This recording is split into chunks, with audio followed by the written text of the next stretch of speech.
Né en 1926 à Paris, de parents originaires de Vias dans l'Hérault, André Bessières a 15 ans lorsqu'il s'engage encore collégien dans la Résistance. Rapidement devenu chef de groupe, il participe à des actions du mouvement de résistance de Libération Nord. En 1943, sa section finit par être infiltrée. Il doit fuir alors en zone sud. Arrêté le 10 janvier 1944 à la frontière espagnole, il est aussitôt transféré au camp de Royalieu à Compiègne. Le 27 avril 1944, avec 1700 autres résistants, il fait partie de ce que l'on appellera plus tard le convoi des tatoués, déporté au camp d'Auschwitz-Birkenau en Pologne, puis Buchenwald et Flossenbürg en Allemagne. Il est ensuite envoyé au commando de Floa, dans une usine de production de fuselage d'avions, où il aura comme compagnon de paillasse le poète Robert Desnos. Robert Desnos arrive, alors là, moi j'ai été un peu suffoqué, une grande cape, un chapeau, des lunettes à hublot, enfin des lunettes de myope, etc.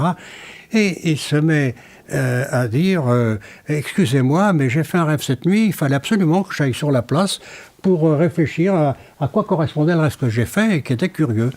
Qu'est-ce qui t'arrive, Robert? Qu'est-ce que t'as rêvé et tout ?»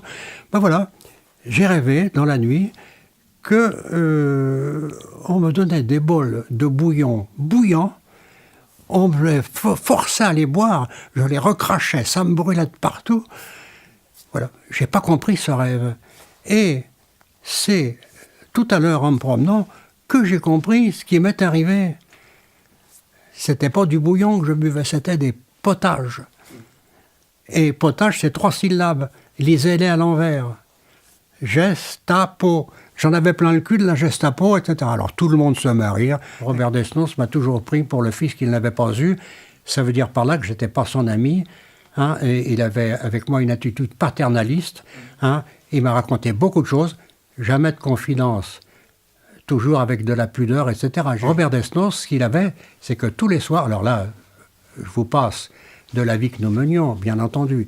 J'y reviendrai tout à l'heure.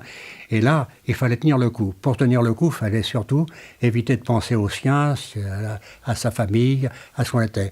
Et donc, le soir, Robert Desnos racontait, on était 2 ou 3 jeunes autour de lui, et alors là, il se défoulait entre toutes les conneries qu'il avait faites dans le Montparnasse des années 20, etc. Alors, il avait connu Hemingway, il avait connu Dos Passos. Alors, il racontait un tas d'histoires. Alors.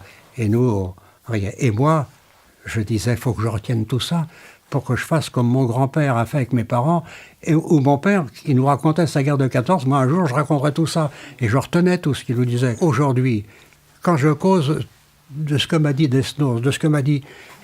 Mais je cause 1 heure, 2 heures, mais ça a représenté combien? 14 mois? Après les marches de la mort, il est libéré par l'armée soviétique le 9 mai 1945 au camp de Terezín en Tchécoslovaquie. À son retour de captivité, André Bessières s'engage dans l'armée.